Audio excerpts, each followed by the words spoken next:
Hi, everybody. I'm Mr. Marr, the Supervisor of Technology at Saddlebrook, and I'm going to be going over the cost and best practices for the 1-1 initiative. The cost breakdown is very self explanatory.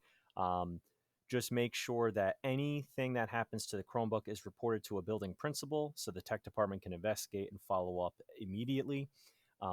Any Chromebooks that are damaged beyond repair or lost will be $300, and a replacement will be given to your child to make sure they have little to no downtime in between class time as possible.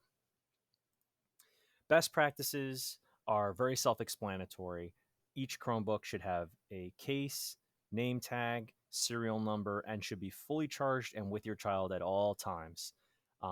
There should be no liquids used when cleaning the keyboards or screens, and they should be carried with care, not in between heavy books and not underneath anything that's very heavy.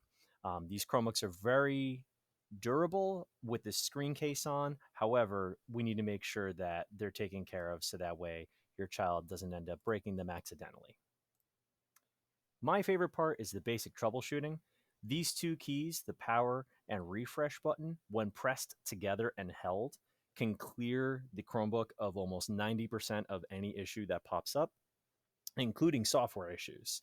Um, we've noticed when Chromebooks don't turn on, if you do that combination, that also turns them back on as well. So it can clear out any battery issues. So, again, my name is Mr. Marr. Thank you so much for your time. We're hoping for a very smooth start to our new year and new initiative. Thank you.